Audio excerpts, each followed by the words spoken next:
안녕하십니까. 쿠키 건강플러스 건강사회 만들기 토론회입니다. 우리나라 사망원인 1위로 알려진 암. 이 암 가운데서도 폐암은 사망률이 가장 높아서 우리 국민의 생명을 위협하는 무서운 질환입니다. 물론 최근 발전되고 있는 의학기술 덕분에 폐암 환자의 생존율이 높아지고 있긴 하지만 폐암은 뚜렷한 증상이 없어서 암이 많이 진행된 상태에서 발견되는 경우가 많고요. 그 예후 역시 좋지 않고 또 전이 속도도 빨라서 그 어떤 질환보다 예방과 조기 진단이 매우 중요하다고 합니다. 때문에 폐암 조기 진단과 예방을 위해서 금연과 정기적인 검진 등 일반 국민들의 인식 개선은 물론이고요.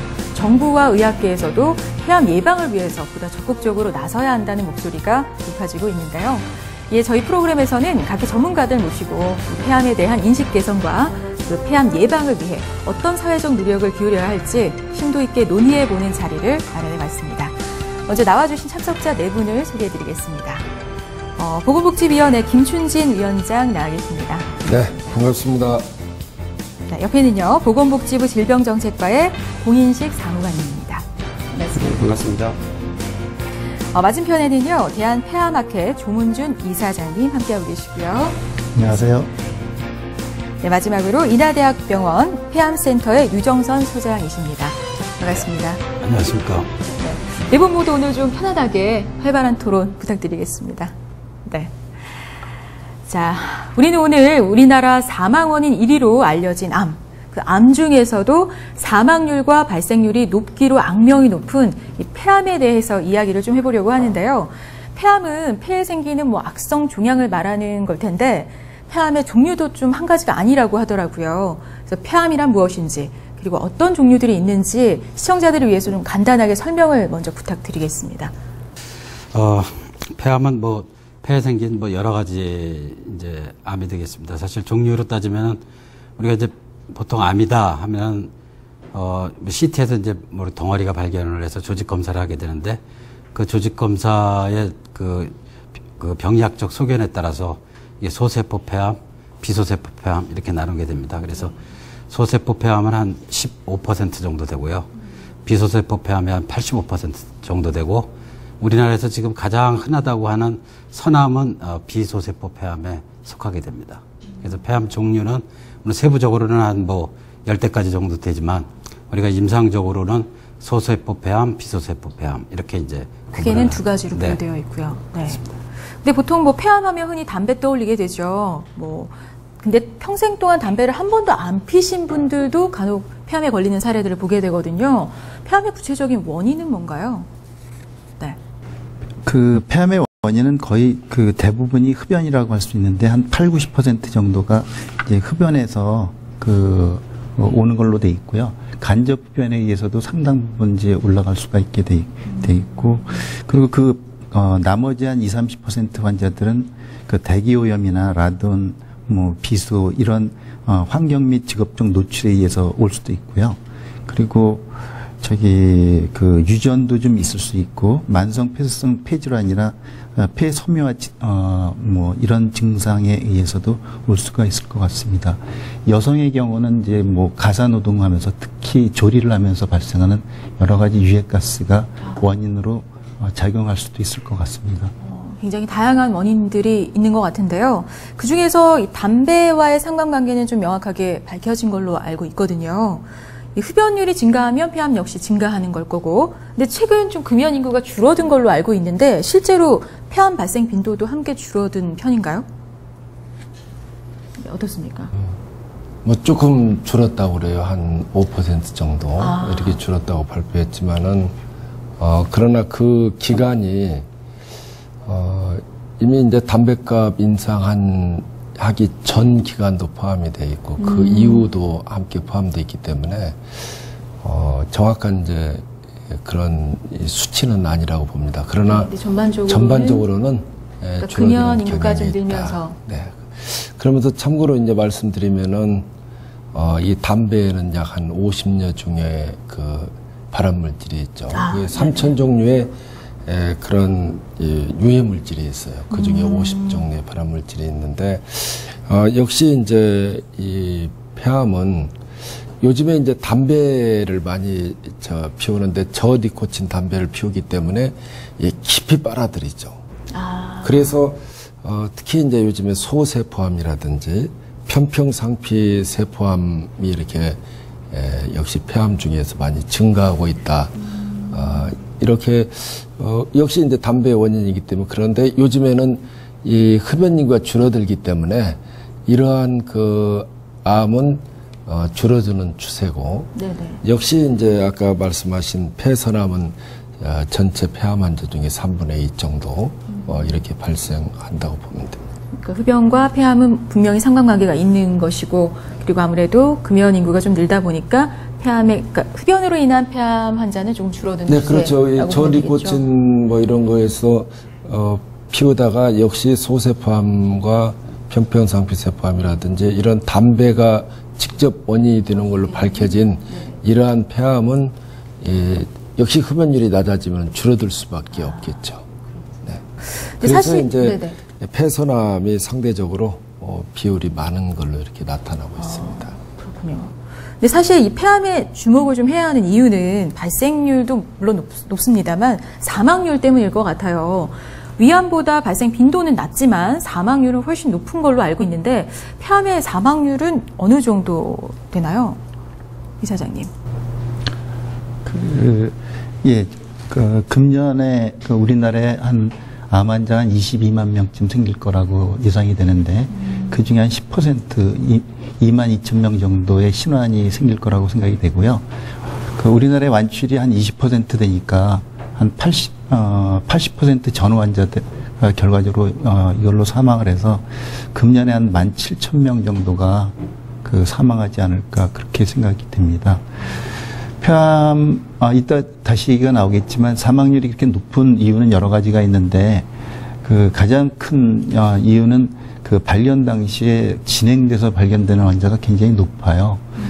다른 병도 그렇지만 초기, 중기, 말기로 했을 때 치유율이 큰 차이가 없는 병도 많지만 폐암의 경우는 특히 그 차이가 굉장히 크기 때문에 말기에 발견되는 비율이 높아서 치유율이 굉장히 낮은 것 같습니다. 그러니까 병기가 진행돼서 발견되는 경우가 많기 때문에 아무래도 사망률도 더 높아질 수밖에 없고. 네, 그렇죠. 이 폐암 환자가 전체 암 환자의 이제 한 4위 정도 9.9% 정도 발생을 하는데 사망률은 22.5%로 이렇게 높죠. 전체 암 환자 중에서 암 환자가 사망하는 비율 중에도 차지하는 비율이.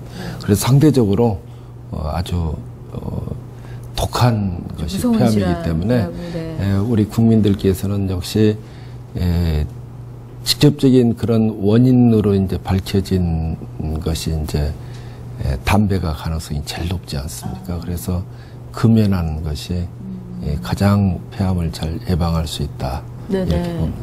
그러니까 국민들의 인식 개선도 굉장히 중요할 것 같고요. 네.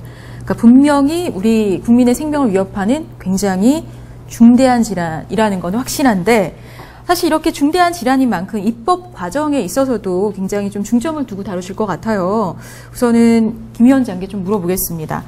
암 관련 입법 방향 그리고 그중에서 폐암 관련해서는 어떤 논의들이 이루어지고 있는지 궁금하거든요. 지금 암 관리법이라고 있어요. 그래서 암 관리법에서 이제 암에 대해서 암 건짐 사업도 하고 또 이제 이 통계를 작성하는 이런 사업들을 합니다. 그리고 역시 의료비 지원도 하고 있죠. 네, 의료비 지원. 네.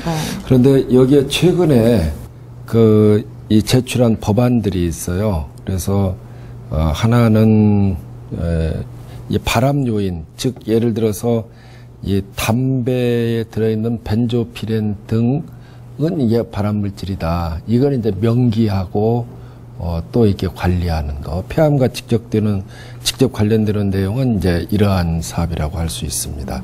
그리고 이제 박혜자 의원께서 발의한 이 법안은 역시 이 국가암의 치료 의료비 지원 기간을 현재 3년인데 이걸 5년으로 연장하자 하는 이러한 법안인데 역시 폐암만을 위한 이러한 입법은 하기가 상당히 기술적으로 어렵기 때문에 우리 국회에서 별도 논의되는 것은 없는 상황입니다. 폐암에 포커스를 맞춰서 논의가 되는 그렇죠. 건 없지만 그 외 암 관련은 다양한 논의가 전체 암 치료비에 이제 3년 지원하는 것을 5년으로 늘리자.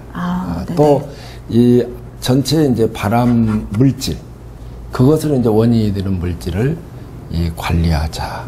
이런 등등의 법안이 나와 있습니다. 네, 근데 폐암에 좀 포커스를 맞추기는 무리가 있다. 네, 그렇죠. 암관리법에 역시 저는 이제 폐암 관리를 효과적으로 하려면은 역시 폐암도 이 조기 검진을 해야 된다고 봅니다. 그래서 지금 이제 5대 암은 검진을 하지 않습니까? 그래서 담배를 미국처럼 이제 30 감년이라고 해서 하루에 한 값이 피우는 게 1년이면 이제 1감년이죠. 그래서 하루에 두 값이 1년 동안 피우면 2감년이 되는 거고, 그래서 30감년 이상 피우는 사람들 중에서 특히 고위험군에 있는 나이 55세에서 74세는 역시 저선량 CT를 이용해서 조기 발견하는 것이 바람직하다. 그리고 담배를 끊은 지 이제 15년 이하 되는 사람들도 여기에 대상에 포함하자, 이런 움직임이 있습니다. 그래서 저도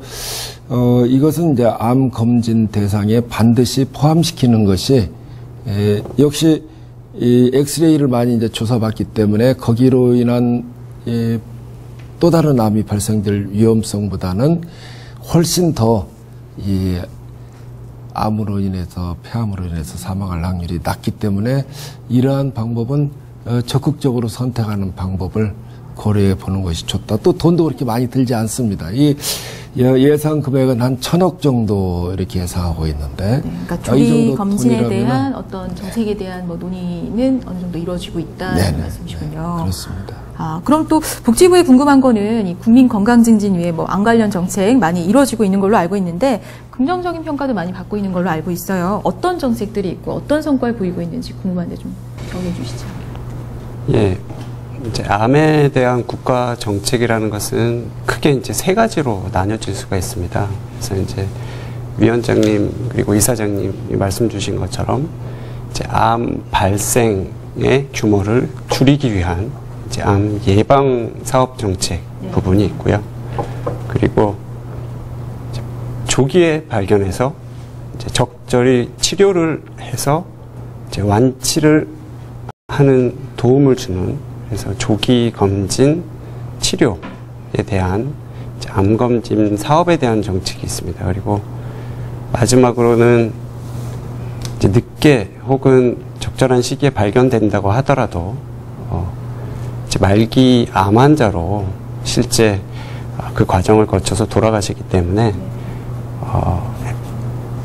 행복하게 돌아가실 수 있게 하는 이제 호스피스에 대한 그런 이제 암 정책으로 크게 이제 세 가지로 나뉘어져 있습니다. 시기적으로 구분이 되는 거네요. 아예 예방부터 그리고 조기 진단과 치료 그리고 말기 암 호스피스까지. 실제 WHO에서도 3분의 1은 예방이 가능하고 3분의 1은 조기에 진단을 해서 완치가 가능하고 나머지 3분의 1도 이제 적절한 치료를 통해서 삶의 질을 높일 수 있는 이제, 그래서 암은 정복이 가능하다라고 이제 표현을 하고 있습니다.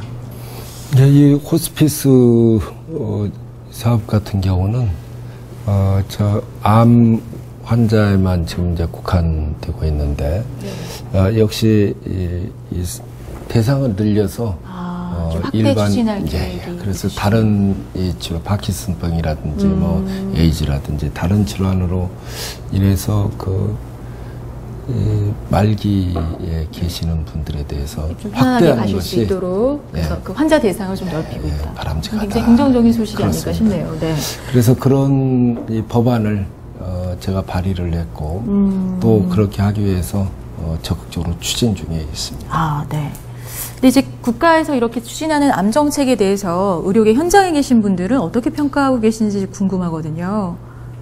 어떻습니까? 지금 진행되고 있는 그런 암 정책 어떻게 보고 지금 계신지.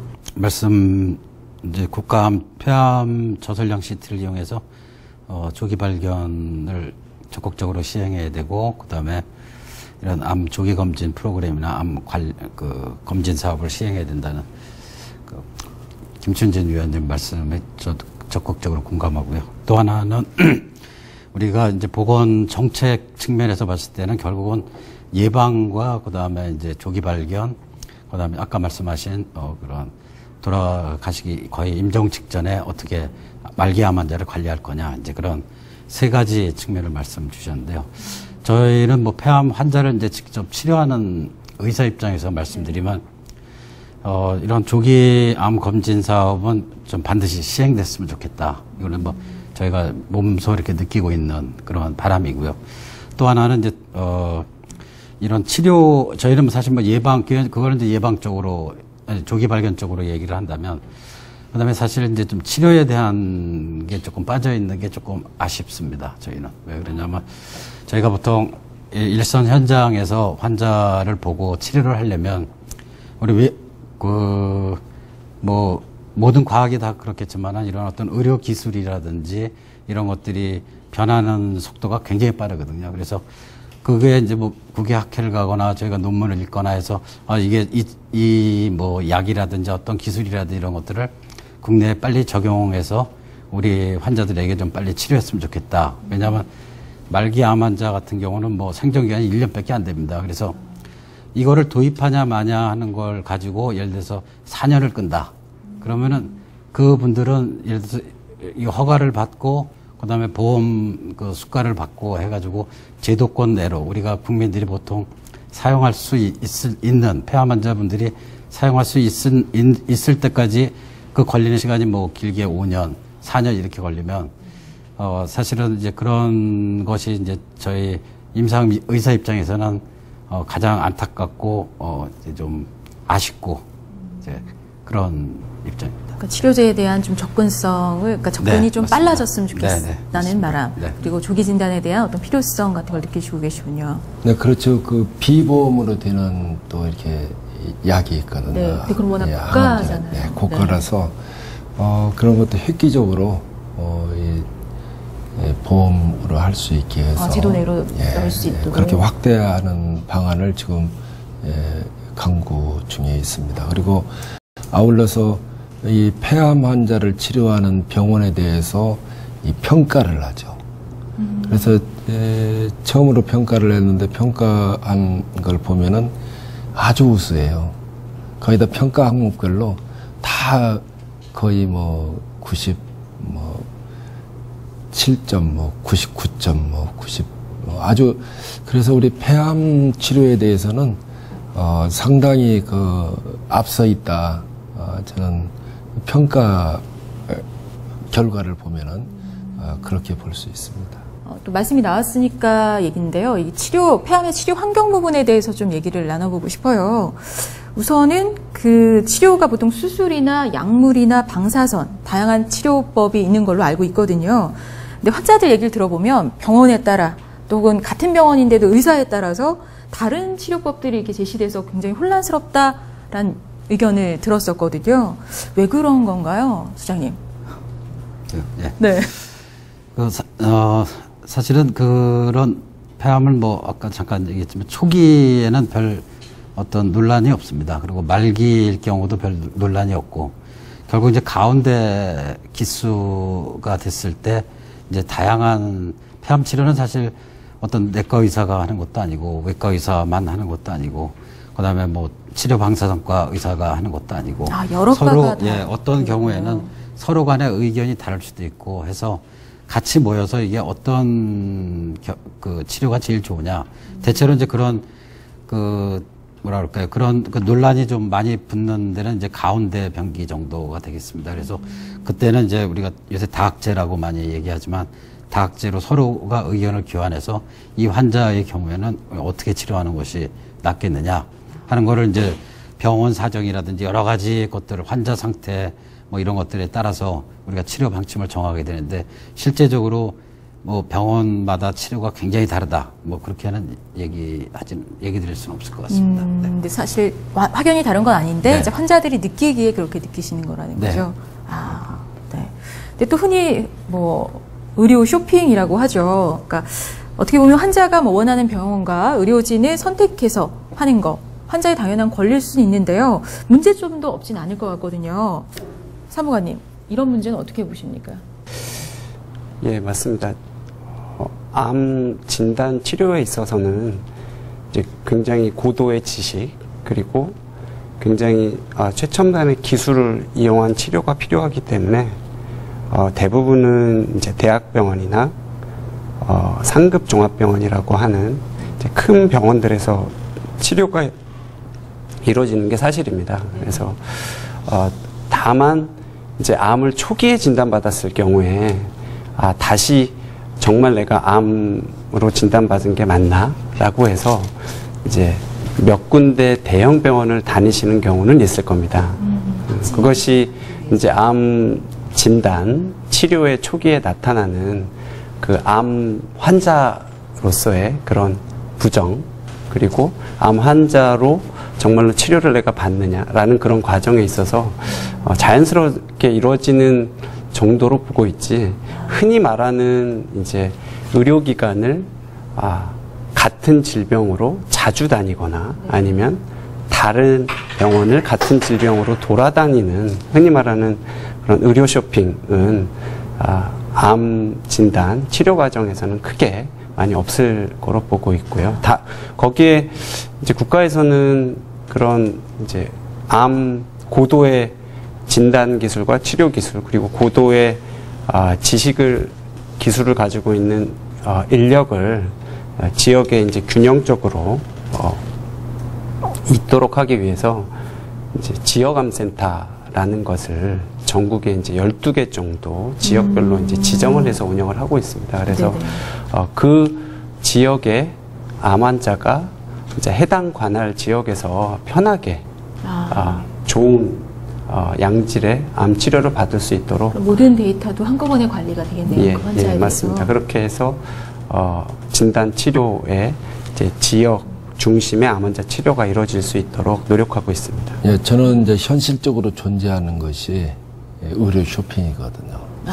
그것은 보다 더 나은 시설과 보다 더 좋은 그렇죠. 우리 저 환자 입장에서는. 회장님 같은 분을 많이 찾아올 거라고 생각됩니다. 좀 더 유명하시니까. 저명하신 사람이라면 다 똑같지 않습니까? 그렇죠. 그래서 자꾸 이제 병원을 옮겨 다니고 이런 경향이 있는데, 그런 것을 예방하기 위해서는 역시 의료기관을 평가를 해서 지금 이제 심평원에서 처음으로 이제 폐암에 대해서 심사를 평가했지 않습니까? 네. 그래도 그런 평가를 공개를 한다면은 상당히 그 어느 의료기관이 치료의 성과도 높고 신뢰도도 더 높다.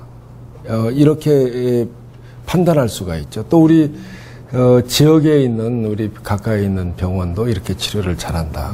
그렇게 하려면 역시 균형 발전을 위해서 농어촌 지역이라든지 의료가 취약한 지역에 국가가 지원을 해야 됩니다. 국가가 지원을 해서 서울과 같이 대형 병원에 있는 그런 이 병원에 손색이 없을 정도로 시설을 갖추게 하고, 또 거기에 있는 의료진들을 언제나 그 연수나 이런 걸 통해서 재교육도 하고, 그래서 도시와 이 지방 간의 의료 수준의 격차를 줄이는 방법이 저는 효율적인 방법이라고 봅니다. 그렇게 하면은 역시 올바르게 평가해서 공개를 한다면은 우리 국민들이 믿고 가까이 있는 병원을 선택할 것이다, 이렇게 봅니다. 그러니까 치료 환경 개선을 위해서 여러 가지 노력을 기울이고 계신 것 같은데, 이사장님, 이 폐암의 치료 환경에 대해서는 어떻게 생각을 하세요? 네, 지금 말씀하신 거에 대해서 전반적으로 동감을 합니다. 네. 그리고 우리나라 치료 효과 여러 가지 지표가 있는데 가장 중요한 거는 완치율이거든요. 5년 무병 생존한 걸 완치율이라는데, 완치율이 얼마냐가 제 치료 수준을 나타나게 되는데, 네네네. 우리나라가 미국이나 카나다, 유럽 해서 별로 그렇게 나쁘지 않습니다. 오히려 다소 좋은 감을 보이기 때문에 폐암에서 치료 결과가 굉장히 좋다고 자부를 합니다. 거의 폐암 환자가 이제 그 치료를 갖다가 그 수도권만이 아니라 지방에서도 다 받기 때문에 만약에 그 지방병원에서 치료받은 환자의 그 이 치유율이 낮다면 우리나라 전체 폐암의 치유율이 높아질 수가 없을 겁니다. 그래서 그러한 자료를 보면 우리나라의 그 폐암 치료가 상당한 수준이고 균형적으로 잘 가고 있다라고 생각할 수 있고요. 그리고 위원장님 말씀하신 것 같이 그 이번에 폐암 적정성 평가를 해보니까 그 굉장히 성적들이 높은데 그게 수도권만이 아니라 전국에 아주 골고루 거의 대부분이 다 높게 나와 있습니다. 그래서 실제로는 치료 현장에서 치료를 잘하고 있는 것 같은데 국민들은 아무래도 좀 병이 말씀하신 것 같이 폐암이 워낙에 사망률이 높으니까 다른 지역으로 가는 거는 굉장히 많은 것 같아요. 그리고 우리나라 나라가 좀 작고 그리고 뭐 KTX 굉장히 굉장히 문명의 이익이긴 하지만 쉽게 이동을 할 수 있기 때문에 그래서 전부 다 메디컬 쇼핑은 좀 준지 모르겠지만 다른 지역에서 그 병이 끝날 때까지 치료를 계속하는 환자들이 아직도 적지 않은 것 같고 그 반증으로 요번에 메르스 사태 때 보면은 서울의 대형 병원에 이렇게 환자들이 이렇게 오고 가라는 것들이 실제로 이제 나왔기 때문에 그래서 실제로 의료 환경은 굉장히 좋아져 있지만 국민들은 아직도 좀 불안해서 병원을 옮기는 그런 경향이 있어 보입니다. 네. 그렇죠. 그러니까 전반적인 국내 폐암 치료 환경은 외국 대비했을 때는 뒤떨어지지 않는다. 훨씬 나을 수 있다라는 평가고요. 그리고 이제 그 치료 환경 개선을 위해서 많은 노력을 기울이고 계시는 걸로 알고 있고, 기타 이 치료 환경 개선을 위해 이런 부분은 꼭 필요하다라고 어떤 의견 갖고 계신 분 계십니까? 이런 부분은 좀 개선됐으면 좋겠다. 제가 한마디. 네네. 네. 최근 사실은 이제 암이나 이런 어떤 중증 질환 보장성 강화를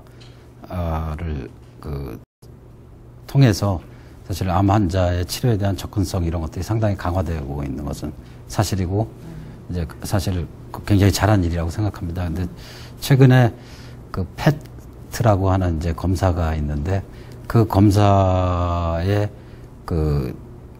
보험 급여를 상당히 좀 이렇게 제한하는 이제 그런 조치가 있었습니다. 그래서 사실은 이 PET는 우리가 좀 더 효율적인 치료를 임상에서 우리가 하려고 할 때 굉장히 이제 중요한 검사고 이 환자가 재발했냐 안 했냐 더욱이 이제 물론 이제 생존 기간이 굉장히 길고 암마다 비교를 하면 어떨지 모르겠지만 폐암 환자 같은 경우는 시시각각 달라져서 치료를 빨리 바꾸질 않으면 1년 내에 사망할 수도 있고 그렇거든요. 그래서 그럴 경우에 조금 그런 점이 조금 아쉽다. 이제 그런 말씀을 좀 드리고 싶습니다. 그렇군요. 네, 그래도 전반적으로 치료 환경이 많이 개선된 걸로 인식이 되고 있고요. 근데 치료 얘기를 하다 보니까 돈 이야기를 또 안 할 수가 없습니다. 이 폐암 치료 비용 많이 비싼가요, 교수님? 환자들이 느끼는 부담 어떨까요? 사실 저는 임상의사니까 제가 그분들이 얼마나 병원에 와서 돈을 내시는지 잘 모르겠습니다. 하지만 과거에 한 10년, 20년 전만 해도 아까 좀 보장성 강화 이런 것도 말씀드렸지만은 항암 치료를 할 때 돈이 없어서 항암 치료를 못 받은 분들이 아주 굉장히 많았습니다. 그러니까 지금에 비하면은 그때 수준에 비하면 지금은 거의 그런 분들이 거의 없을 정도에 육박하니까요. 그래서 그런 측면에서는 비용 부담이나 이런 것들이 상당히 경감된 거고 또는 이제 정부에서 치료비 지원 사업이라든지 이런 것들이 아마 좀 유효했을 것으로 이렇게 생각합니다. 네, 그러니까 말씀하셨지만 암 환자 의료비 지원 사업 같은 게 진행되고 있는 걸로 알고 있습니다. 과거보다는 이 치료비가 이제 비교할 수 없을 정도로 낮아졌죠. 예전에는 아프면은 집도 팔고 그렇죠. 아주 온 가족이 네, 치료를 포기하는 경우가 있었고요. 질병과 투쟁하면서 어려움에 처했는데 많이 좋아졌습니다. 그렇지만은 우리 이제 예를 들어서 비소세포 폐암 치료제인 젤코리라든가 이런 경우는 이제 그동안에 한 달에 한 1,000만 원 정도씩 이렇게 들어가거든요. 그런데 지난 이제 4월 30일 날 이걸 위험 분담제도 적용을 전제로 이 젤코리의 보험 급여를 적용하기로 이렇게 심의를 했죠. 그래서 5월부터는 1,000만 원 내던 것을 환자 부담 37만 원으로 줄어들었어요. 이렇게 환자 부담을 줄이기 위해서 부단하게 노력을 하고 있습니다. 그래서 우리 국민들께서는 안심하고 치료를 잘 받으시기 바랍니다. 네. 또 예를 들면은 흉부외과의 이제 영상의학과 전문의 수가 상당히 이게 숫자가 작죠. 그래서 여기에 이제 뭐 절제를 한다라든가 뭐 할 때 숙달된 이런 전문의도 많이 양성하는 것이 필요하다 이렇게 봅니다. 그 전문의 뭐 숫자 확보도 중요하고 그리고 전반적으로 그래도 의료비 부분에서는 환자들이 부담이 많이 줄어든 편이다라는 말씀. 참 다행스러운 일이라고 생각이 들어요. 비용적인 부담이 많이 줄었다는 건. 하지만 폐암 환자가 좀 많아진다거나 또 재발률이 높아진다면 사실은 국가 입장에선 비용 부담이 클 수밖에 없거든요. 그렇다면 가장 중요한 거는 폐암의 예방, 또 조기 진단, 앞서 말씀하셨지만 이 부분이 가장 중요한 부분이 아닐까라는 생각이 듭니다. 또 뿐만 아니라 지금까지 뭐 패널분들과 얘기를 나눴지만 폐암의 치료를 높이기 위해서는 예방, 조기 진단 물론 중요할 거예요. 그래서 지금부터는 폐암의 예방과 조기 진단을 높이기 위한 어떤 방안들을 모색해 봤으면 하는 바람입니다. 자, 우선은 폐암 예방에 대해서 먼저 얘기를 나눠볼까 하는데요. 폐암 예방 얼마나 중요할까요? 예방의 중요성 뭐 여러 번 얘기해도 뭐 모자르지 않겠습니다만 폐암의 예방이 중요한 이유는 뭘까요? 실제 이제 정부 정책을 아까 크게 이제 예방 그리고 조기 검진 그리고 호스피스 이렇게 세 개를 나눴지만 가장 이제 공중보건학적으로 비용 효과적인 것은 역시 예방 가능한 질환을 우선해서 예방 가능하도록 실제 생활 습관이나 뭐 폐암 같은 경우에는 금연 이런 부분들을 지원하고 지지하는 것이 가장 비용 효과적인 것으로 되었습니다. 국립암센터에서도 이제 재작년 정도에 실제 폐암의 발생을 하는데 이 흡연이 어느 정도 기여를 하느냐 그리고 실제 그것이 얼마나 설명이 되느냐라는 것을 이제 학술적으로 계산을 한 적이 있습니다. 근데 이제 남자의 경우에는 거의 이제 폐암의 발생 기여 위험도라고 표현하는 것이 70%가 넘게 그 남성이 폐암이 생겼다면 그 원인의 70%를 설명할 수 있는데 그것이 흡연이다라는 겁니다. 그래서 여성의 경우에는 20% 정도가 되고 사망에 대한 기여 위험도도 유사합니다. 그 말은 흡연을 예방하면 발생을 차단해서 예방이 가능하다라는 것이고 그런 이유로 뭐 김춘진 위원장님께서도 많이 적극 지지를 하시고 도움을 많이 주셨지만 이제 금연을 위한 이제 가격 정책이라고 말하는 담배세를 인상하는 거라든지 이제 비가격 정책의 대표적인 이제 담배의 값에 이제 혐오한 그런 이제 금연을 끌어낼 수 있는 이미지를 이제 법제화하는 이런 부분들이 이제 주요한 이제 폐암의 예방 이제 정책이고 그런 것이 가장 비용 효과적이다라고 이제 판단을 하고 있습니다. 네, 그러니까 폐암 정책의 대표적인 것은 우선은 금연 정책에 포커스가 맞춰져 있고 그중에 뭐 담배값 인상도 있고 뭐 홍보 문구를 조금 좀 무섭게 바꾸는 것들 뭐 이런 것들이 추진되고 있는 걸로 알고 있습니다. 자. 모든 암의 한 95%는 원인이 생활 습관이라고 그래요. 그렇죠. 생활 습관 유전은 불과 5%라는 거죠. 네.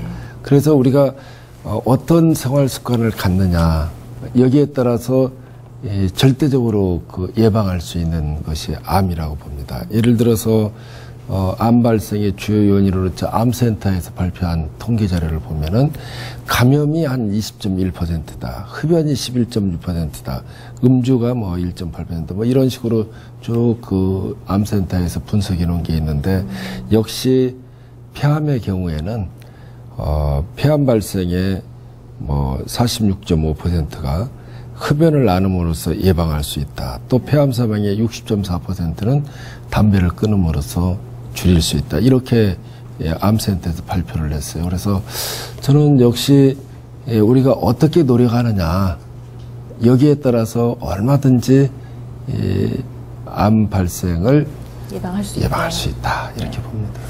자, 그래서 이제 정리를 해보자면 어쨌든 폐암을 예방하기 위한 그 포커스는 금연 정책일 것 같고요. 그 중에 이제 담뱃값 인상. 사실 참 말도 많고 탈도 많았었는데요. 실제로 담뱃값 인상 이후 폐암 예방에 좀 기여를 했다라고 보십니까?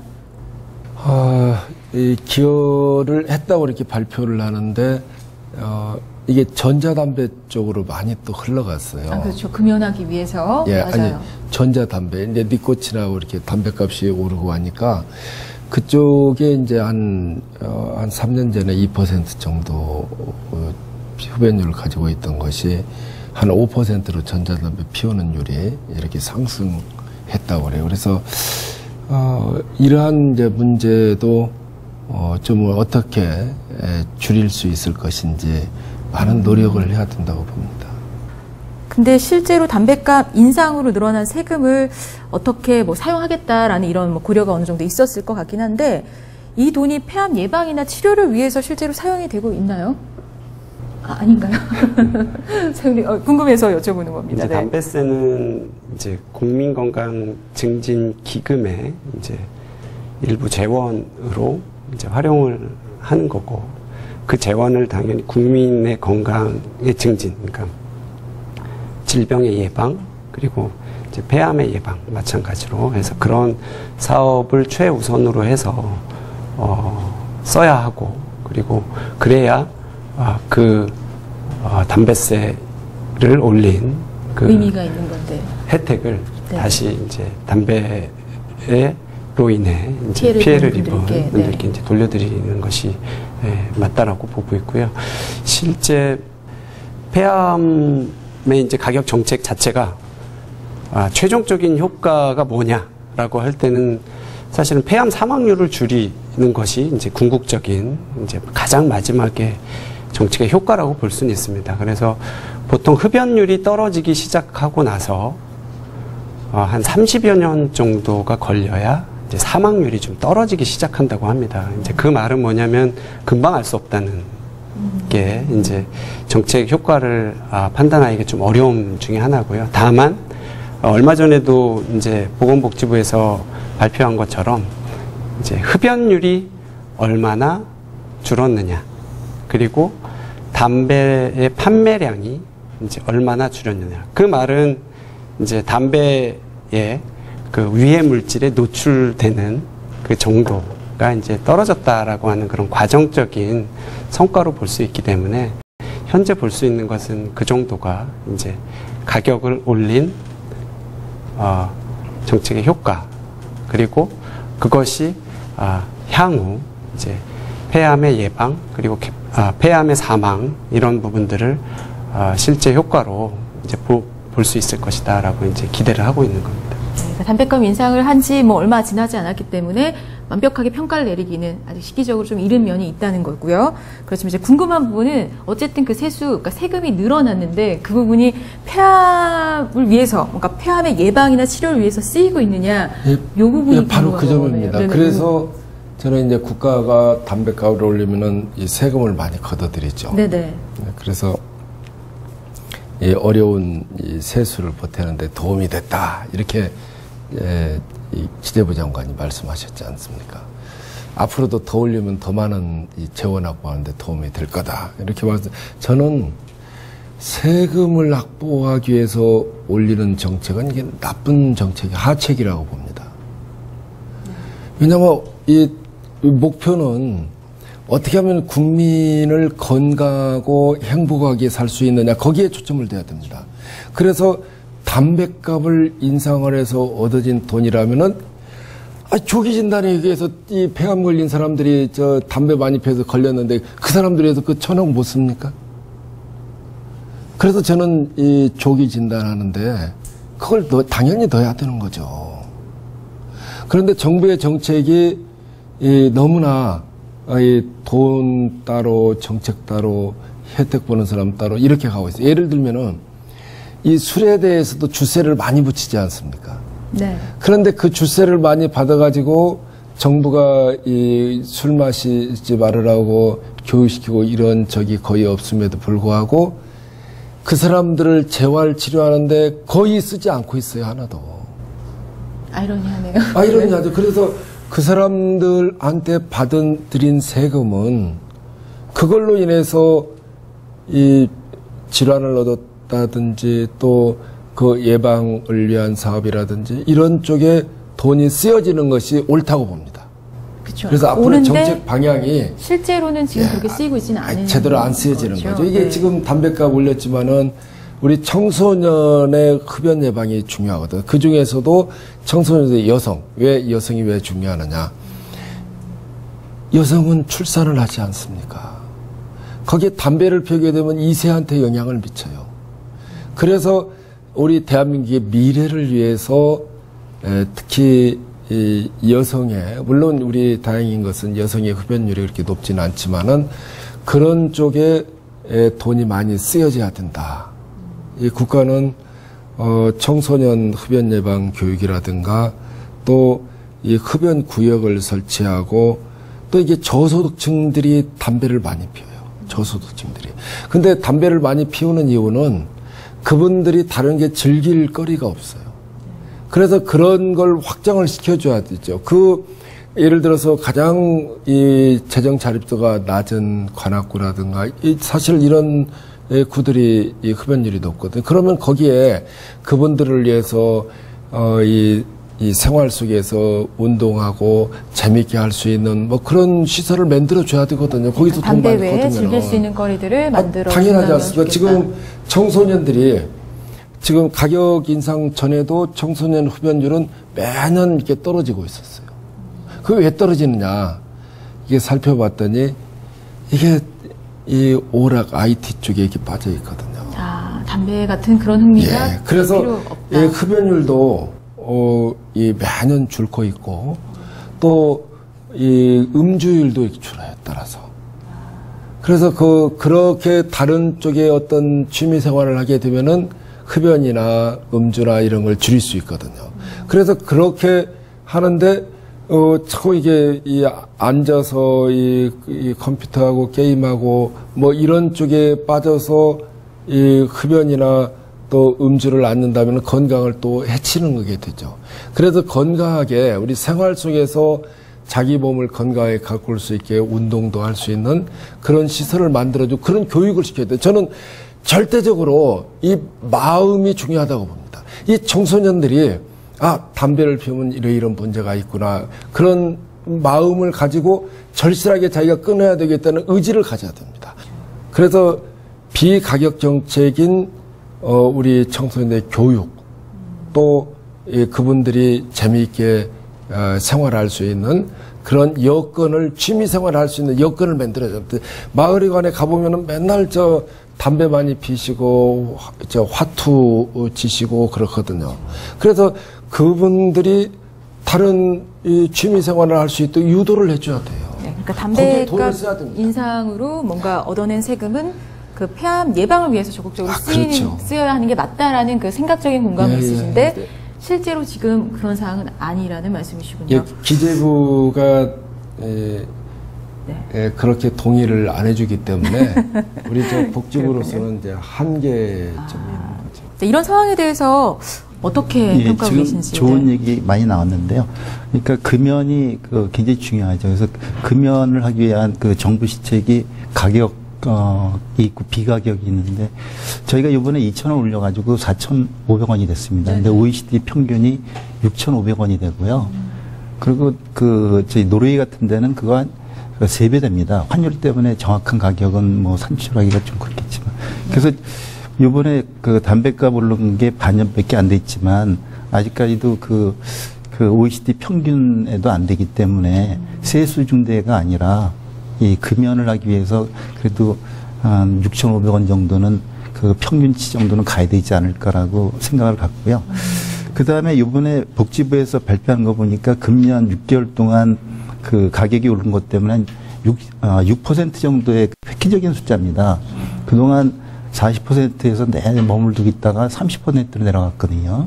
굉장히 큰 건데 이제 다시 이게 반등할 것 같아요. 그래서 이게 반등하기 전에 비가격 정책을 잘 써야 될 것 같은데 우리나라들 보면은 뭐 저기 TV나 그 라디오나 일간지 광고는 못하게 돼 있지만 우회에서 그 편의점 가보십시오. 그 지금 제일 문제가 되는 이제 청소년들이 편의점을 굉장히 많이 쓰는데 네네. 그 계산대 앞에 평균 한 6, 7개 정도의 그 광고판이 붙어 있어요. 담배 그래서 그러한 광고, 편의점 광고를 금지하는 나라가 20개 이상 되는 걸로 알고 있는데 우리나라도 좀 더 광고에 대한 좀 강화를 할 필요가 있을 것 같고요.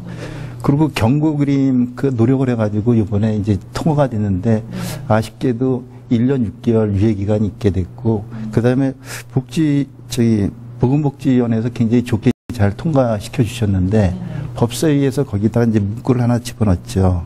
그래서 그 지나치게 혐오감을 주는 그림을 넣지 말라는 이제 문구를 집어넣었는데 경고 그림을 넣어도 그림이, 되는데 예. 혐오스러우면 안 된다? 네네네.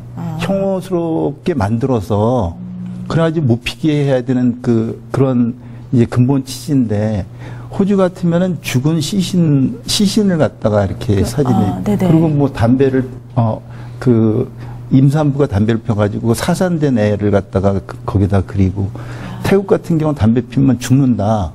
그리고 안치소에 있는 그 시신 이런 그림을 갖다 직접 집어넣고 있는데 혐오감을 주지 않으면 경고 그림을 왜 였습니까? 그래서 아직 유예 기간 중이니까 좀 주무부서에서 좀 그 근본 그 취지를 잘 이해하셔가지고 담배에 의한 여러 가지 폐암을 포함한 이런 아주 중요한 질환이 생긴다는 걸 갖다가 좀 였으면 좋겠고 그래서 그런 이미지를 갖다가 심어주게 되면 청소년 그 흡연율은 굉장히 낮아질 것 같아서 아마 이렇게 되면 그 다음 세대 이번은 좀 그렇겠지만 다음 세대의 그 폐암 사망률이 반으로 줄고 의료비도 아마 반 이하로 줄 것 같아서 이거는 굉장히 좀 서둘러 좀 해야 되지 않을까 그렇게 생각합니다. 그러니까 담뱃값 이 경고 그림에 좀 강도를 강하게 가도 좋지 않겠냐, 혐오스럽지 않아야 한다는 제한을 둘 필요가 있겠냐. 유 교수님은 어떻게 생각하세요? 좀 강력한 그림 필요하다 생각하십니까? 그럼요. 뭐 100% 공감하고요. 아까 이제 저는 이제 세수에 대한 말씀을 잠깐 드리겠습니다. 네네. 이게 이제 우리 두 분께서 다 같이 목적 지향 그리고 세수를 얻은 데다가 우리 써야 된다. 그래서 결국은 우리 판매량을 줄이는 거는 그 담배 판매량과 사망률 사이에 한 20-30년의 차이가 있으니까 틀림없이 이제 그것을 타겟으로 해야 되고 이제 그쪽을 목표로 우리가 보건복지 정책이나 이런 것들을 삼아야 된다 하는 거는 상당히 고무적인 것 같습니다. 왜냐하면 지금 저는 뭐 정확히 잘 모르겠습니다만 그냥 제가 신문 이렇게 보면 한 5조 내지 10조가 거친다고 1년에 들었거든요. 이번에 이제 우리 담배값을 올려가지고. 그래서 거기에 이제 나와 있는 퍼센테이지를 계산해 보니까 보통 일반 회계에 75% 돈을 쓰고요. 그리고 25%를 증진기금으로 사용하는데 그것도 보면은 그 25%의 절반은 보험 재정 쪽으로 아마 충원하는 것 같고 하여튼 그 25%의 건강 증진 기금 중에서 5%만 그 금연 사업에 사용하고 있으니까 실제로 전체 담배세의 금연을 몇 퍼센트 쓰느냐? 네. 아마 1%도 안 될 것 같습니다. 그리고 폐암 치료 환경 개선, 아까도 말씀드렸지만 외국에서 발달된 어떤 이런 기술이라든지 아니면 아까도 약가 잠깐 말씀드렸지만 그 젤콜이라는 약을 지금 보험 인정이 돼서 사용하기까지 걸린 시간이 4년, 5년 걸렸습니다. 그래서 이러한 시간들을 굉장히 좀 땡겨줬으면 그리고 그런 돈으로 우리가 두 가지를 했으면 좋겠는데 하나는 우리가 저설량 CT라든지 그래서 검진도 열심히 하고 그다음에 폐암의 적절한 치료 이런 쪽으로 가면은 우리나라 폐암 사망률도 굉장히 줄어들고 국민이 행복하는 그런 시대가 열리지 않을까 저는 그렇게 생각합니다. 저는 이 국가가 이 담배값을 내 돈을 많이 받았지 않습니까? 그러면 첫 번째로 이 폐암을 이 치료할 수 있는 치료제 개발하는데 R&D에다 돈을 써야 돼요. 연구하는데. 치료 개발. 예, 치료 개발. 그리고 이제 물론 이제 예방하는데 쓰는 게 옳고, 두 번째로는 이제 치료제 개발하는데 연구비에다 많이 투자를 하고, 세 번째로는 이미 이 생긴 이 폐암 환자들의 이 양질의 치료를 위해서 시도별로 이 폐암 전문 병원을 만들어야 됩니다. 이 돈 세수 이렇게 많이 걷는데 충분히 가능하죠. 그래서 지역별로 전문 병원을 만들어서 아주 이 좋은 양질의 치료를 저는 제공을 해야 된다. 그리고 이분들이 이제 치료를 받고 나서 안치된 다음에 어떻게 또 해야 될 건가? 예를 들면은 이 치료가 안 되는 분은 뭐 완화의료 이 정책으로 인해서 아주 행복한 죽음을 맞이할 수 있도록 해준다라든지, 또 그렇지 않고 이제 치료된 환자에 대해서는 어떻게 하면 이분이 행복하게 잘 재활을 해서 잘 살아갈 수 있게 하는가, 이런 쪽에 돈을 쓴다면은 우리 국민들이 박수를 칠 거라고 봅니다. 그렇죠. 그러니까 술에 대해서도 마찬가지고 다른데 정부가 네네. 너무나 지나치게 이 재정 위주, 그러니까 기재부 위주로 정책을 펴고 있다, 이렇게 볼 수 그러니까 있습니다. 이 담뱃값 인상으로 늘어난 세금은 폐암의 뭐 예방이나 치료에 포커스를 맞춰서 쓰여야 한다는 거에 대해서는 다들 공감하시는 것 같고요. 그리고 이 담뱃값의 경고 그림에 대해서도 아까 말씀을 해주셨지만, 사실은 뭐 제한 문구가 있다는 게 문제라고 말씀을 해주셨어요. 지나친 혐오감은 주지 말아야 한다. 이거 왜 이런 문구가 들어간 건가요? 이 부분에 대해서는 어떻게 생각하시는지. 이렇게 제한을 둔 이유가 어떤 단서가 있는 건가요?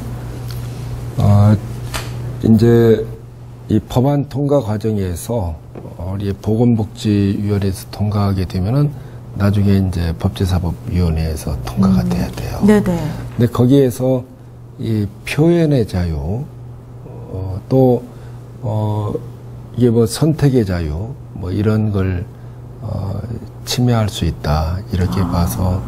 그래서 이 문구가 들어간 거다. 선택의 자유와 표현의 자유. 아니 이제 본인이 일반 담배를 피우는 사람들도 자기가 이렇게 자기 결정권이 있다는 거죠. 이렇게 혐오스러운 그림을 보지 않고 편안하게 담배를 필 권리가 있다. 그런 거 납득이 가십니까? 네. 어쨌든 담배를 좀 피우지 않게 하기 위해서 넣는 경고 문구니만큼 좀 강력한 게 필요하다는 입장. 이렇게 또 보니까 2005년도에 암센터에 가서 제가 보니까 거기에 돌아가신 분의 그 폐를 이렇게 전시를 해놨어요. 네네네. 그 식각성을 좀 느끼라는. 그래서 거겠죠. 딱 보니까 이 건강하게 살다가 교통사고로 돌아가신 분이라든가 이런 사람 폐는 마치 뭐하고 똑같냐면은 이 스폰지 있잖아, 스폰지. 이게 살아있는 스폰지. 네네. 그와 같이 이제 구멍기포도 폐포도 많고 해서 아주 크고. 그런데 흡연을 많이 하시다가 돌아가신 분의 폐를 보면은 마치 그걸 집에서 설거지 하면서 이렇게 이 스펀지로 문지르면 나중에 쭈글쭈글해져갖고 아주 조그만해지잖아요.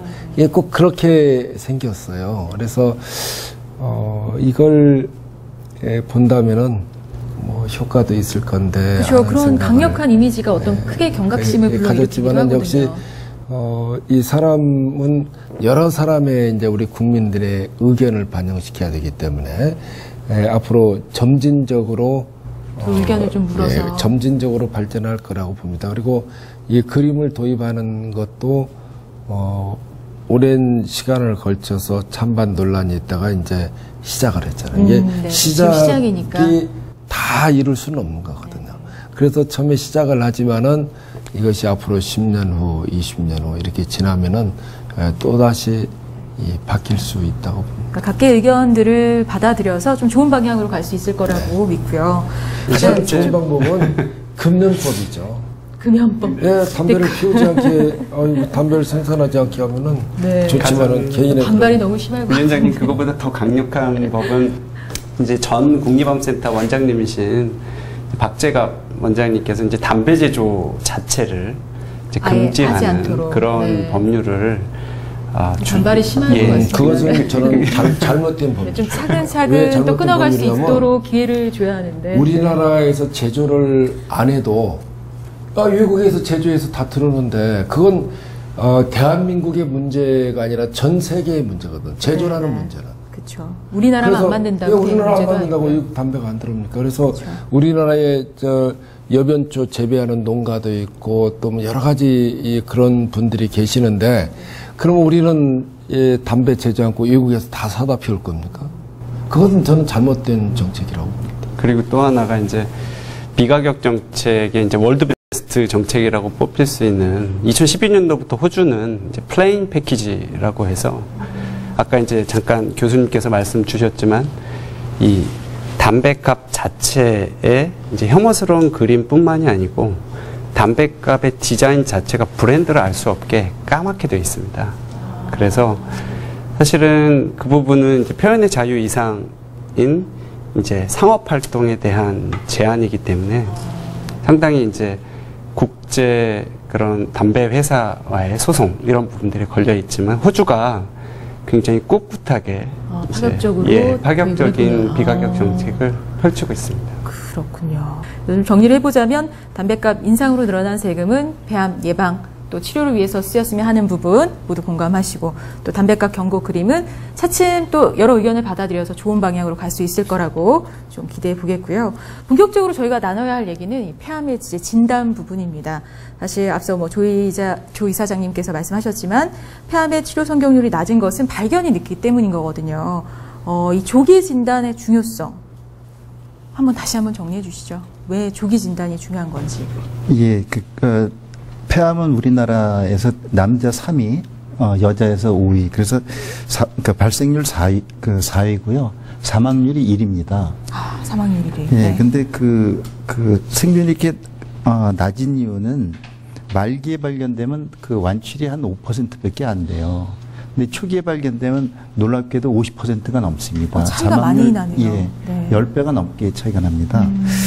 그래서 조기 진단을 이제 해야 되는데 그동안은 국가암 검진 사업 이런 것들을 같이 하고 싶었지만 사실 좀 조기 진단할 수 있는 좋은 방법이 없었는데 그동안 1950년, 60년대 이후로 이제 흉부 엑스레이 사진이라든지 그러면 가래를 이용한 암세포를 검진한다든지 여러 가지 혈청 종양 표시자라든지 여러 가지 시도를 굉장히 많이 했는데 전부 다 좋은 결과를 못 가졌어요. 근데 요번에 이제 미국에서 대규모 단일 무작위 배정 비교 임상 시험을 이제 해가지고 저설량 CT를 함에 의해서 폐암 특이 사망률을 20%나 낮추고 암 사망률을 전체 사망률을 갖다가 7%를 낮추는 아주 획기적인 발표가 지난 2011년에 있었습니다. 그래서 우리나라도 이제 이 고위험군에 대해서 만약에 이러한 거에 의해서 조기 검진, 조기 병변을 찾아낼 수 있다면 그 사람들을 지금 의료 수준만도 반을 고쳐낼 수가 있게 되는 거거든요. 그 사람들이 말기에 발견되게 되면 5%인데 이러한 조기 검진을 통해서 조기에 발견되면 50%가 넘게 치료를 받게 되는 거니까 그 사람한테서는 10배 이상의 완치 가능성을 갖게 되는 거여서 조기 진단이 굉장히 중요합니다. 네, 그러니까 조기 진단 지금 저설량 CT 말씀을 하셨는데 이게 정확히 어떤 경우인가요, 유 소장님? 이게 흡연성, 비흡연성 폐암을 모두 가려낼 수 있는 어떤 그런 검진법인가요? 아니요, 그런 건 아니고요. 우리가 보통 이제 조기 검진을 하는 걸 이제 선별 검사라고 그러는데 선별 검사라는 건 대상이 이제 정상인이 되겠습니다. 그래서 환자가 아니고 건강한 사람인데 일반인들. 네, 일반인을 대상으로 해서 검사를 해야 되는데 그렇게 하면은 좀 우리가 검사 자체가 가지는 안전성 같은 게 이제 우선시 되어야 됩니다. 그래서 이런 저설량 CT는 자주 우리가 CT를 찍음으로써 이런 방사선 조사에 대한 그러한 위해성, 그런 것에 대한 위험 이런 데 노출이 될 수가 있는데 이제 그런 노출에 대한 위험을 좀 최소화시키자 하는 취지에서 이제 개발된 것입니다. 그렇군요. 근데 사실 지금 암검진 사업에 폐암이 포함되지 않은 부분에 대한 문제 제기도 있었어요. 사실 이런 이유는 뭔가요? 이제 국가 암검진 사업이라는 것은 이제 말씀하신 것처럼 이제 국민들에게 큰 부담을 주는 이제 질병의 문제여야 한다라는 것이 1번이고요. 뭐 그런 측면에서 이제 첫 번째로 이제 국가암검진의 대상자를 이제 선정을 하게 되고, 두 번째는 그러면 그런 질병 문제가 조기에 이제 진단이 가능하냐, 그리고 실제 치료할 수 있는 방법이 잘 있느냐, 이런 이제 조건들을 보게 됩니다. 그리고 조금 더 추가적인 이제 국가암검진 사업의 그런 조건들을 살펴보면 그런 조기에 진단할 수 있는 방법과 치료 방법이 있다고 하더라도 국민들이 그것을 쉽게 받을 수 있도록, 그리고 그 치료를 누구나 받을 수 있도록 환경이 되어 있느냐, 이제 이런 부분들을 보고요. 이제 국가 전체 차원에서는 아까 말씀드린 대로 예방도 있고 조기 진단 치료도 있고 걸린 분들에 대한 치료 환경, 그런 접근성을 높여주는 것과 재정 부담을 줄여주는 그런 여러 우선순위들이 있기 때문에 과연 이 질병에 대해서 검진해서 치료하는 것이 비용 효과적인 그런 사업이 될 수 있느냐, 이런 이제 몇 가지 원칙들을 따지게 됩니다. 근데 폐암의 경우에는 첫 번째는 분명합니다. 뭐 발생이 이제 아까 발생률도 높고 사망도 있고 1년에 치료받는 그런 치료비에 대한 부담이나 이제 치료를 받으시는 환자 규모가 상당히 크기 때문에 이제 큰 질병 부담을 주는 이제 폐암이 그런 큰 질병 부담을 주는 영역인데, 문제는 조기 이제 진단 치료 이제 그런 부분들이 됩니다. 사실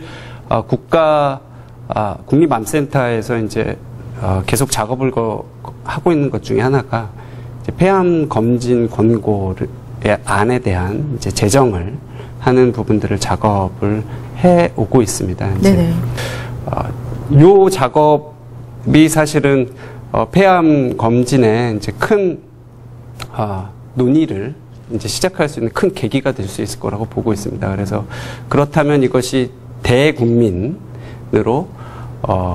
검진 사업화 할 수 있는 것이냐. 아시겠지만 국가 암검진 사업은 5개 암검진, 이제 어떤 것들이죠? 위암, 간암, 대장암, 유방암, 자궁경부암, 이렇게 이제 5가지를 폐암은 현재 없고. 네. 1999년도부터 이제 2004년도, 5년도까지 이제 5개 암종을 계속 지금 현재 유지하고 있는 상태고, 그 5개 암종이 선택되고 계속 유지되고 있는 중에 이유는 아까 말씀드린 그런 원칙들에 맞춰서 있는 이제 암종이기 때문이었습니다. 그래서 요 권고안을 계기로 지금 말씀 폐암의 논의도 좀 활발히 진행될 거라고 보고 있고요. 미국에서는 아까 이제 말씀하신 것처럼 그 연구를 전 세계가 사실은 기다리고 있었습니다. 2004년도부터 이제 미국 이제 예방 서비스 권고안을 USPSTF라는 그런 그 작업을 이제 하는 팀에서 그 연구 결과를 받아서 아까 말씀 주신 대로 로우 도즈 CT라고 하는 저설량 CT는 효과적이다 라는 것을 발표를 했고, 전 세계가 그 결과를 보고 이제 폐암 검진의 전국민 프로그램에 대한 도입, 이런 부분들을 아마 고민하기 시작할 거라고 생각을 근데 합니다. 그 저설량 CT를 이용한 이 조기 검진이 실제로 폐암 사망률 감소에 도움이 된다는 말씀이신데, 실질적인 연구 데이터가 어떻게 되는지. 연구 데이터는 네네. 그 암센터에서 조사하면 흉부 CT 검진군하고 그다음에 흉부 엑스레이 검진군과 또 비검진군하고 비교해봤어요. 그런데 검진군에서 흉부 엑스선보다는 10만 명당 87명이 이제 감소시킬 수 있었고, 그러니까 그다음에 저설량 CT로 감소시킬 수 있는 인원이 훨씬 많았다. 그냥 비검진군에 비해서는 123명 정도. 이렇게 이제 감소시킬 수 있었는데 저는 이제 그렇게 봐요.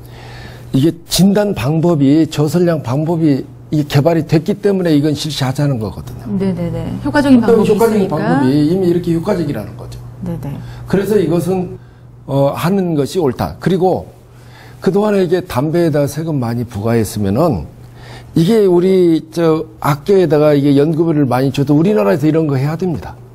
그래도 전 세계에다가 저설량 CT 팔아먹어야 돼요, 또. 그래야 되지 않겠습니까? 우리 기기 쪽에.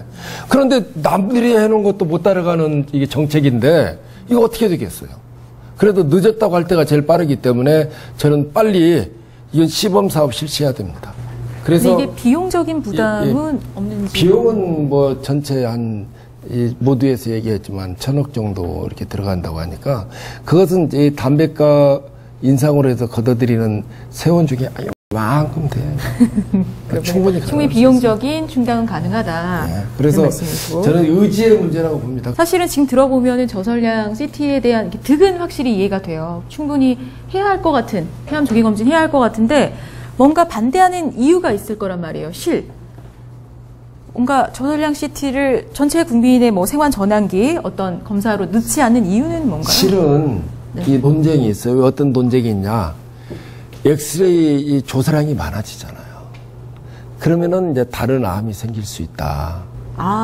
실제적으로 좀 의료계 대표로 수장님께 여쭤볼게요. 실제로 그런가요? 이 어떤 방사선으로 인한 다른 암이 생길 그런 가능성이 있는 건가요? 뭐 방사선 쪽이면 사실 뭐 그 위험, 네, 많이들 그렇게 생각을 하는데 2차 같은 게 이제 위험 부담이 있습니다. 근데 지금 사실 저설량 CT를 두고 논란거리는 상당히 많습니다.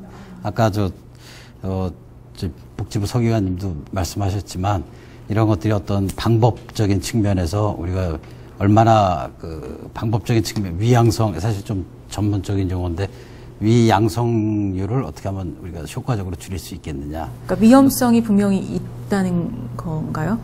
이 저설량 CT를 일반인들에게 검사를 했을 때. 보통 미국 연구에서 이제 그 CT군하고 엑스레이군하고 비교했을 때 한 CT군에서 저설량 CT군에서 한 양성 보고율이 한 24% 정도로 나왔거든요. 실제 암 환자는 굉장히 적은데 우리가 암이 아닌 조그마한 결절이라고 하는 이제 이런 것들이 발견이 돼서 이게 혹시 암이냐 아니냐 하는 걸 조사를 해야 되는 상황이 발생하는 경우가 이제 문제가 되는 경우가 있고요.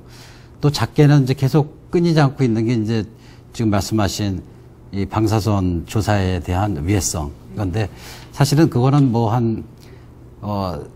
지금 이 저설량 CT가 갖는 이득과 비교했을 때는 그 정도는 무시할 만하다. 그래서 그리고 또 하나 저거 한 거는 지금 NLST라고 이제 그 미국에서 한 연구가 사실 디자인된 건 2000년 초입니다. 그래서 우리나라가 2000년 초에 폐암 사망률이 1위였었거든요. 그러니까 그때 이제 처음으로 1위가 됐던 해로 제가 기억합니다만 그때 미국뿐만 아니라 유럽에서도 다 2000년 초에 이런 연구를 디자인을 해서 이제 과연 그러면 어떻게 하면 우리 이런 국민들을 좀 더 오래 살게 하거나 빨리 어떻게 그 폐암을 조기에 발견해서 사망률을 줄일 수 좀 있었으면 좋겠는데 어떤 방법이 있겠느냐 해서 저설량 CT 연구들을 그때 시작을 했어요. 그래서 그 결과가 2011년에 발표된 겁니다. 지금 만약에 우리나라에서 이런 걸 기획한다면 언제 발표를 하겠습니까? 그래서 이거를 제 생각은 뭐 지금에서 다시 이거를 시작하자. 그건 안 된다고 생각하고 지금은 반드시 과거에 이제 뭐 여러 가지 지금 우리나라에서 검진을 암암리에 하고 있습니다. 국민들이 원하기 때문에 그렇습니다. 그래서 하고 있고 뭐 여러 가지 데이터라든지 이런 것들을 우리가 그런 걸 보고 그다음에 선행된 외국 연구 경험이나 이런 것들을 봐서 나름대로 우리의 방향을 정해야 되지 않을까 그렇게 생각합니다. 네. 그럼 이제 모든 인구를 대상으로 이 저설량 CT 이 검진을 하는 것에 대해서는 어떻게 생각하세요? 모든 인구는 아닙니다. 반드시 선별 검사는 말 그대로 어떤 대상을 그렇죠. 두는 건가요? 그 선별 검사가 가지고 있는 그런 조건은 가능하면 이 진단의 효율을 높이는 게 굉장히 중요합니다. 그래서 모든 인구를 대상으로 하면 그만큼 이제 이익과 손해에서 그 손해가 더 늘어나게 되거든요. 그래서 고위험군이라고 해서 뭐 고위험군. 네. 30감년 이상, 55세 이상의 뭐 74세 사이에 뭐 한다 뭐 이런 얘기들이 나오는 게 이 검사 방법의 그 효과를 가장 최적화시킬 수 있는 그 임상적 조건이다 이렇게. 고위험군을 대상으로 이 저설량 CT 폐암 검진을 하는 것은 득이 실보다는 확실히 크다라는 거. 이 부분에 대해서 공감을 하시고요. 다 이 부분에 대해서 공감을 하고 계십니다. 부작용이 생겨서 설령 암이 발생해서 문제가 생길 수 있는 사람보다는 조기 발견해서 득을 보는 경우가 치료하는 율이 훨씬 높기 때문에 이것을 선택을 하는 거죠. 근데 이 폐암 검진 권고안 제정위원회에서의 이제 또 중요한 메시지 중에 하나는 이제 그러한 득은 분명히 실보다 크다 이 결론을 내렸는데 득이 무엇이고 이제 실이 무엇인지를 그 검진을 상담을 하러 오거나 혹은 그 검진을 권고하는 선생님은 그 대상자에게 충분히 이제 설명을 해야 한다라는 겁니다. 그러니까 환자가 위험성에 대해서 충분히 알아야 되고 맞습니다. 환자가 선택할 수 있도록. 예. 그러면은 뭐 이제 그 고위험군을 대상으로는 무료 암 검진이 좀 실시됐으면 좋겠다라는 것이고, 그렇다면 폐암의 국가 무료 암 검진 추가가 되는 것에 앞서서 뭔가 좀 선행돼야 할 과제들이 있다면 어떤 것들이 있을까요? 이런 제가 말씀드릴까요? 네. 저기 말씀을 아직 안 하시는데 지금 그 미국에서 나온 데이터는 분명히 그 이득이 위에 비해서 크다라고 이제 나와서 우리나라에서도 그걸 이제 하고 싶은데 이제 몇 가지 문제가 있습니다. 근데 그 중에 하나가 그 우리나라는 그 결핵이 많아서 그러니까 그 CT를 찍어가지고 조금 폐 안에 있는 조그만 몽우리를 찾는 거거든요.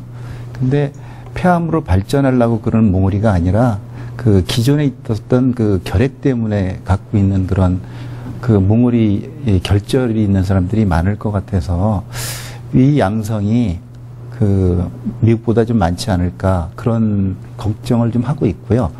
또 하나는 그 30감년 이상이 고위험군인데 아까 그 소장님이 말씀하신 것 같이 굉장히 많은 나라에서 이런 저설량 CT를 가지고 연구를 했는데 중위험군, 그러니까 30감년이 아니라 20감년이라든지 55세가 아니라 뭐 40세, 45세 이런 중위험군, 예, 중위험군을 대상으로 했던 때는 그 이득이 위에보다 높지가 않았습니다. 그래서 이 고위험군을 이제 잘 선택을 해야 되는데 30감년 이상이 그러니까 고위험군이라고 생각을 하는데 30감년은 정확히 말씀드리면 하루에 한 각씩 펴서 1년을 피면 1강년이에요. 30년 동안 펴 30감년인데 그걸 확인할 방법이 없습니다. 그거를 개인이 이제 그러니까 실제로 언제부터 피웠다라고 얘기는 본인도 계산하기가 좀 어려울 거고요.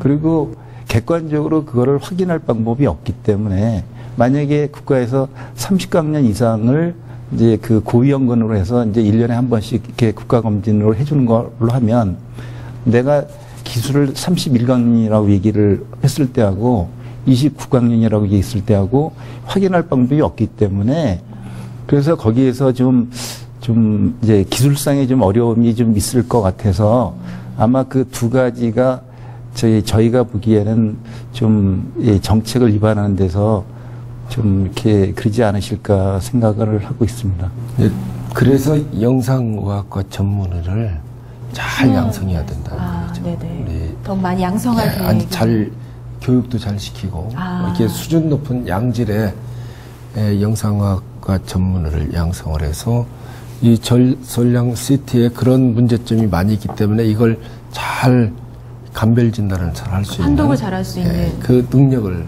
길러줘야 됩니다. 근데 또 제기한 문제는 사실 고위험군을 어떻게 설정하냐의 문제를 지금 제기하신 거예요. 고위험군. 왜냐하면 중위험군은 득보다는 실이 더 클 수 있기 때문에 고위험군을 어떻게 설정하느냐의 문제인데 보통은 아까 이제 말씀을 해주셨어요. 뭐 30감년에 뭐 몇 세 이 부분을 어떻게 판별해야 한다라는 어떤 아직 그런 논의들은 이루어지고 있진 않나요? 고위험군을 어떻게 설정해야 한다.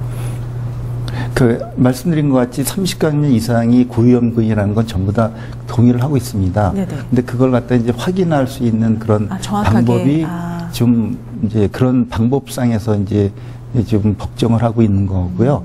그게 만약에 그러니까 예상하는 그 금액이 지금 그 위원님 말씀하시는 것 같이 1년에 1,000억이라고 예상을 했는데 그 이제 아닌 사람이 한 25강년인 사람이 저희가 30강년이라고 그래서 실제로 좀 더 많이 예산보다 이렇게 할 수가 있기 때문에 그 예산이 아마 좀 더 이제 늘어날 것 같은 거를 걱정하지 더 많이 들 않을까 수도 있고. 그런 생각을 좀 그래서 해보네요.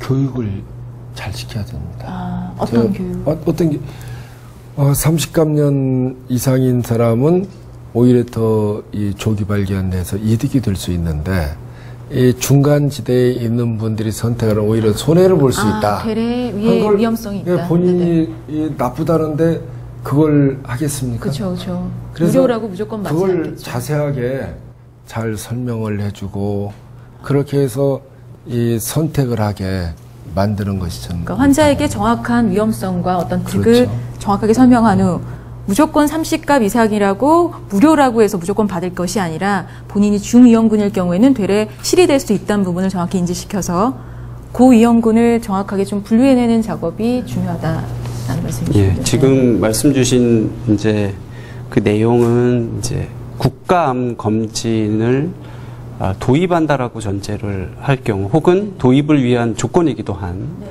이제 대상자가 이제 어떤 대상자를 어떻게 구분하냐. 기존의 암검진, 국가암검진 프로그램이라는 것은 암종을 정하고 그 암종을 받아야 할 대상자를 국가가 네네. 성별, 연령별로 나이대. 선정을 해서 통보를 해주게 됩니다. 그래서 이제 검진 프로그램의 이제 안내 절차와 선정 방식 이런 부분들이 기존의 5개 암종의 검진 사업하고는 조금 다른 이제 그 부분을 이제 어떻게 환자가 직접 실현할 상담이 수 이루어져야 있느냐. 하는 거니까. 예, 이 맞습니다. 부분은. 그래서 그런 부분들이 한 가지가 있고요. 또 하나는 이제 정확한 검사 방법이 있느냐. 이게 이제 계속 이슈입니다. 그래서 이제 그것이 권고안에 나온 것이 이제 로우 도스 CT고 정확한 검사 방법이라는 것은 그 한국적인 특성. 그러니까 우리나라의 경우에는 뭐 세계적으로 이제 결핵에 대한 이제 발생률 자체도 높고 그리고 이제 어려서 알았던 그런 흔적을 가지고 있는 그런 특성들이 있기 때문에 그런 경우에 어떻게 폐암에 대한 검진이라는 것은 양성, 음성 딱 2개밖에 없습니다. 네네. 그랬을 경우에 양성에 대한 기준을 어떻게 가져갈 거냐에 대한 것이 이슈 중에 하나가 됩니다. 그것에 대한 추가적인 확진 그 절차를 밟아가고 그것에 대한 비용까지를 해줘야 아까 말씀드린 대로 검사가 가능하고 진단 확진이 가능해서 치료로 이어질 수 있도록 하는 국가암검진 프로그램의 이제 전반적인 프로그램이 완성이 되고요. 그 과정에서 그런 특성일 경우에 결국에 이제 주기 문제, 그리고 이제 연령에 대한 문제, 검사 방법에 대한 문제, 추가적인 검사 방법 프로그램의 확정 문제 이런 부분들이 아직 좀 많이 남아 있는 상황입니다. 예. 그래서 시범 사업을 실시를 해야 됩니다. 시범 사업. 시범 사업에서 그런 걸 다 걸르는 겁니다. 네네. 시범 사업을 하게 되면은 이게 어떤 대상자를 어떻게 할 것인지 이런 문제들은 우리가 대전제로 이걸 도입할 거냐 안 할 거냐. 그래서 도입을 전제로 우리가 시범 사업을 실시를 해보고 그 디테일한 구체적인 것은 거기서 정하면 되는 겁니다. 국가암검진 사업의 요건 중에 하나가 그런 검진 사업이 도입했을 때 그것을 수행할 수 있는 인프라가 충분하냐에 대한 조건이 됩니다. 그래서 예를 들어서 검진 프로그램은 도입을 했는데 로우도스 시티가 동네에 있는 게 아니고 예를 들어서 이제 되게 멀리 있다거나 그러면 실제 국민들이 검진하기가 어려워지는 게 사실이고 그 로우도스를 찍었다고 하더라도 이제 위원장님이 말씀 주신 것처럼 얼마나 이것을 잘 해석하고 이제 판독을 하느냐에 대한 인력 그것이 실제 저설량 CT의 분포 그리고 이 영상의학과 전문의의 역량 이런 부분들이 도입했을 때 과연 가능하겠냐. 실제 지금 CT의 경우에는 뭐 로우도즈 CT다, CT 뭐 하이 레졸루션 CT다 이걸 구분하지는 않지만 지금 OECD 데이터, 헬스 데이터를 보면 현재 우리나라가 인구 100만 명당 대 정도가 있습니다.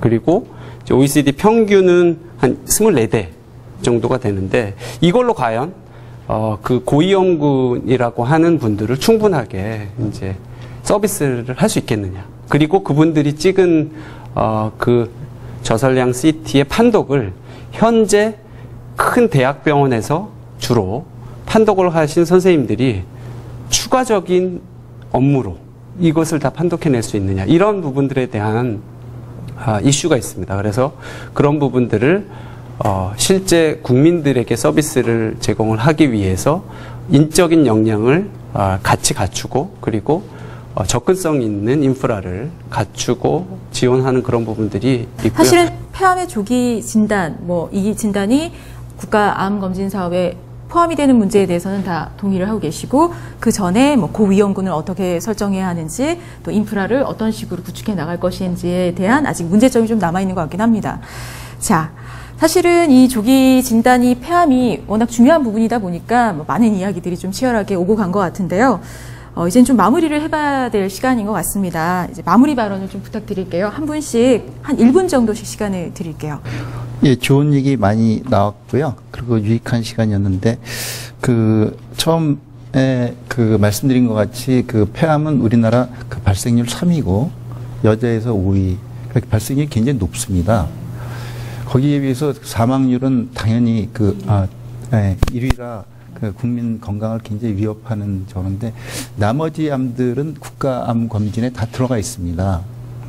아까 말씀하셨지만 간암이나 위암이나 유방암, 대장암, 자궁경부암 전부 다 간암은 약간 좀 사망률이 높긴 하지만 나머지 암들은 사망률도 굉장히 폐암에 비해서 낮으면서도 국가암 검진을 다 받고 있어요.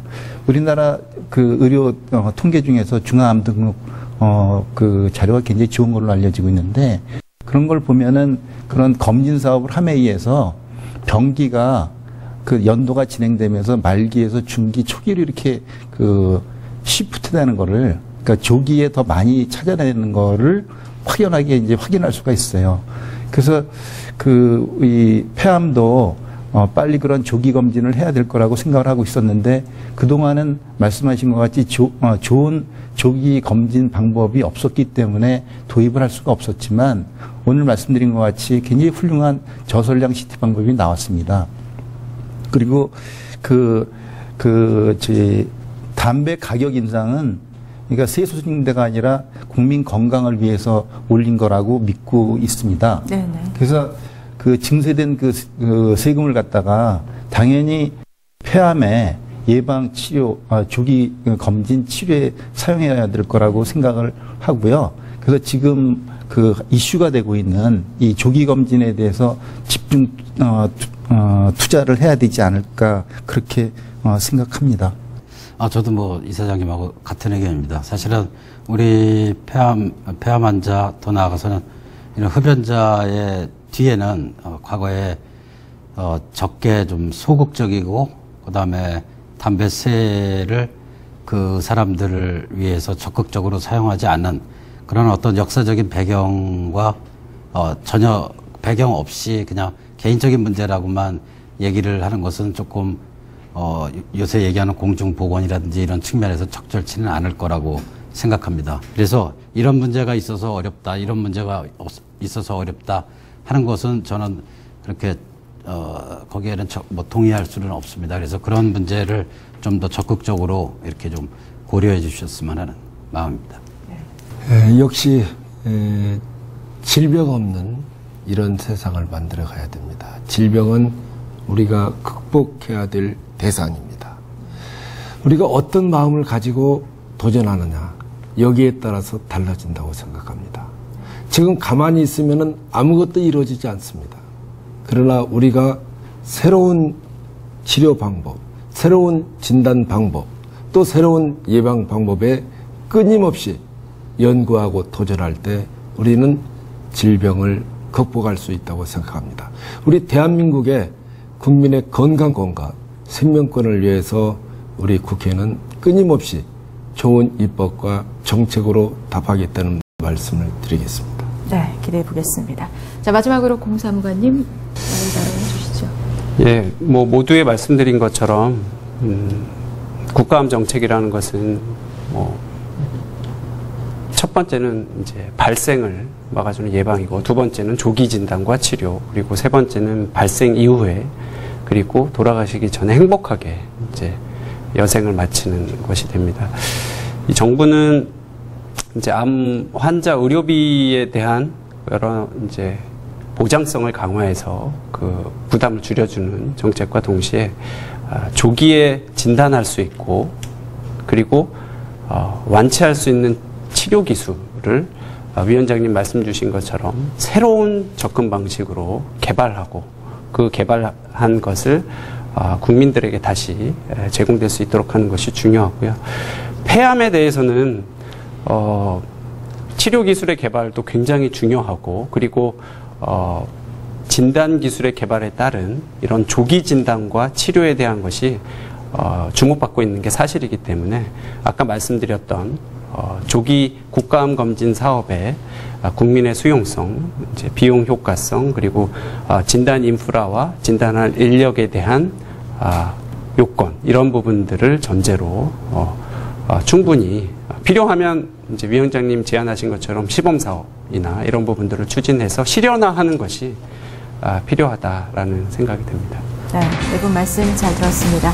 자, 오늘 오고 간 이런 얘기들이 앞으로 이 폐암 관련 정부 정책에 좀 긍정적인 방향을 제시했으면 하는 바람이고요.